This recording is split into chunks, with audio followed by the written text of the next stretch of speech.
Mark Skaar on the Skaar Kaard on 103.7 The Fox. Proud to welcome in Brian Ray. Brian, how are you? I'm great, Mark. How you doing, man?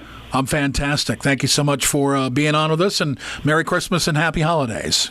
Hey, my pleasure, and Merry Christmas and Happy Holidays to everyone over there. And you have a new single, Got a New Thing, out on orange vinyl. Very cool. Yeah, well, thank you very much. Yeah, new single on Wicked Cool Records, released on transparent orange vinyl. Yes.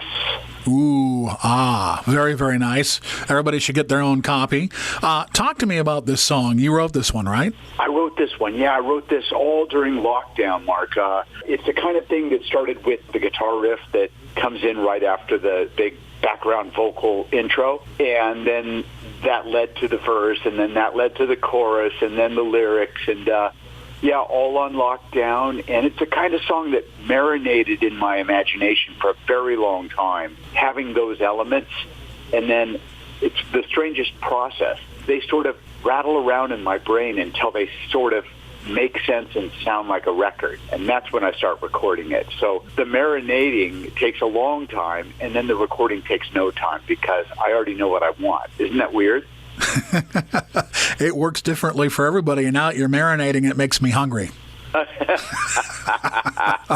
Yeah. And then on the flip side of this thing, it's a Procol Harum cover, Whiskey Train, which is a great song. That's a trip. That song was a song that I did in my high school band. We would be playing keggers, for all of the locals in the West Side in Los Angeles when I was, 17 years old.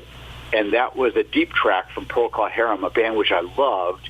And so it came time to do a B-side, and I was approached by a friend of mine, Carla Olson, who collaborated with me on this cover. And she said, would you want to do a duet for a train-themed album? And this song came to my mind, and I presented it to her. She loved it. And then I said, hey, could I also use it as a B-side? And she said, absolutely. So that's where we are. For the uninitiated, Brian, tell us about Carla Olson. Carla Olson is a dear friend of mine for many, many years. She had a nice career here, very well-known, sort of big cult following in L.A. with a band called the Textones. And later on, I think she called it Carla Olson and the Textones. But anyway, she had a long career, and many great luminaries came through her band, including the great Mick Taylor, who played with her for quite a long time. So, yeah, she's just a pal for many years, and I would run into her. We'd talk music, and we were fans of each other's work, and I chose her to sing lead on this, and there you go. We're talking with Brian Ray. Earlier this year, Brian, you did a cover of I Ain't Superstitious, which we also played on our show. I did indeed, yeah. Well, that is a song that I've adored since I was a teenager that I came aware of on Jeff Beck's first album called Truth. And that album was the first time any of us had ever heard Rod Stewart over here. The band also included Ron Wood, later of the Stones, and many others. I Ain't Superstitious closed out that album, and it fired my imagination like nothing else. I was such a freak for that album. I loved Jeff Beck's Truth. And so around that time, I started to discover the artists that informed the British invasion. In other words, the black blues artists that gave them all their songs and chops.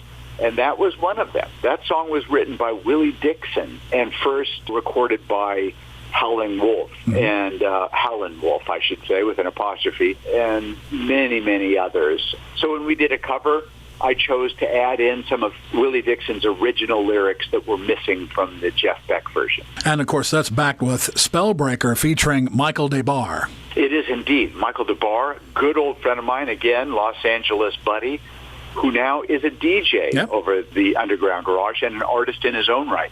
Anyway, it came time to do a recording, and I thought it would be fun to collaborate with him. He sang some background vocals, and we wrote it together, and I love that record. I think it turned out really, really cool. Yeah, we've been able to play both of those. Michael was on the show earlier this year, and, of course, he goes without saying he's fantastic. Yeah, he's a good dude. So you're working with Wicked Cool, which, of course, is associated with Little Steven. What's it like working with him? Little Steven has been just a godsend. First of all, I'm just forever in his graces. As you said, the owner, and he runs Wicked Cool Records. And whenever it's time for a new single, he'll collaborate with me like what we used to call in the business an A&R man. Mm-hmm. That means artist and repertoire. And it was the guy at the label who was assigned to be the liaison between the artist and the label's interests. So they would help fashion your material to be what the label wants to go and sell. So in that way, little Steven will call me up and say, why don't we try just a big, or like Hammond organ in the intro after a drum fill. And then, he'll have all these great ideas. And it's great because he's so musical, and he's a musicologist. He's a guy who studied and loved music his whole life. And so I relate to him a lot in that way. Talking with Brian Ray, last year you released a couple other singles, Pirate Radio and, of course, Tears of a Clown with Smokey Robinson, the legend. Yeah, Pirate Radio, a fun original and an homage to my first transistor radio. Yes, I'm transistor radio years of age. And I was in love with rock and roll from a very early age, when rock and roll was very early. And I got a transistor radio at age 6, and I found that there was this radio station that only came on at night. But it was blasting very strong signal, and that's why it was easy to find. And there was this crazy DJ on there who would go like, this is the Wolfman. And it was Wolfman Jack. Sure. And it was his first time we were exposed to him. And he played great old R&B, blues, rock and roll, and doo-wop. And I was infatuated, and this is Pirate Radio is my homage to his radio station, which was called XERB and was broadcast out of Tijuana, Mexico, and was illegal in the States, and that's why it was in Tijuana. And you recorded a couple singles with Smokey, One Heartbeat being the other one, and Tears of a Clown. I sure did, yeah. Smokey and I go way back. I was lucky enough to write a hit song for him in the late 80s called One Heartbeat, which became the title of the album it appeared on. And we just hit it off and stayed in touch and over the years. And when it came time to do another single for Wicked Cool, I asked what were they looking for in that sort of A&R sense. What would they want from me? And they said, what about like a garage soul tune? I went, ooh, that's cool. A lot of that out there, but let me give a whack at that. And I thought, what do I have? I thought, soul, Smokey Robinson. Mm-hmm. I wrote one. But that song itself, One Heartbeat, was not a garage rocker. It was like a slow jam, sort of candlelit, romantic, kind of mid-tempo, real sweet thing, sexy.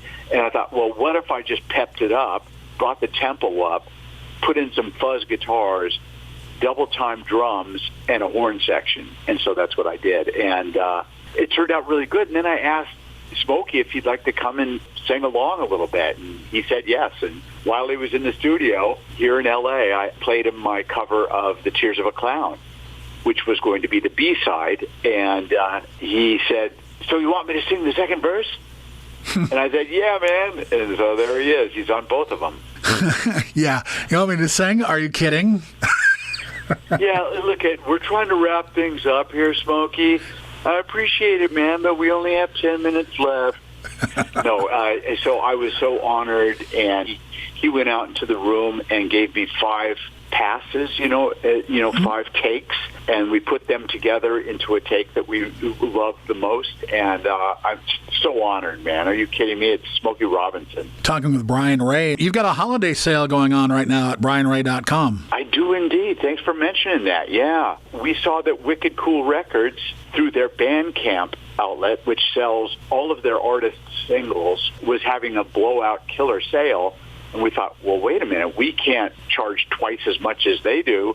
So we matched their prices, but we also offer signed copies as well. So we have over at my site, brianray.com, spelled just like my name, BRIANRAY.com.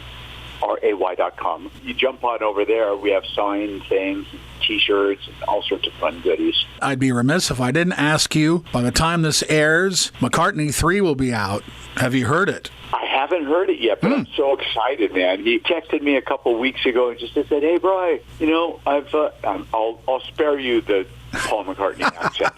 I just won't do that. But he said, I've been recording all in lockdown here in England, and it turned into an album. I'm going to release McCartney 3 soon. And I was so excited to hear that news.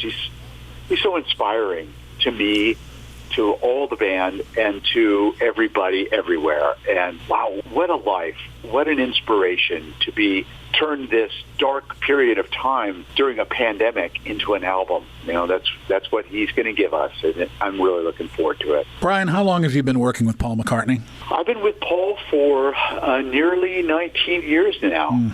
That's phenomenal. It's got to be, I think I alluded to off the air that we had spoken before, and I know I asked you, this has to be a constant pinch me moment every year, every gig, everything, every second you get with him. It is, even when I'm not with him, like right now, the pandemic is going to keep us apart for a while until we get this under control and until we get some, effective vaccines and high participation. We're all separated by oceans and things like that. I ain't getting on a plane. I doubt that he is either. In the meantime, I'm still pinching myself right now as I speak to you because it's remarkable, and it's a huge privilege and one that I'm forever grateful for. Brian Ray, our guest on the Skaar Card. I'm Mark Skaar on 103.7 The Fox. It's the Skaar Card.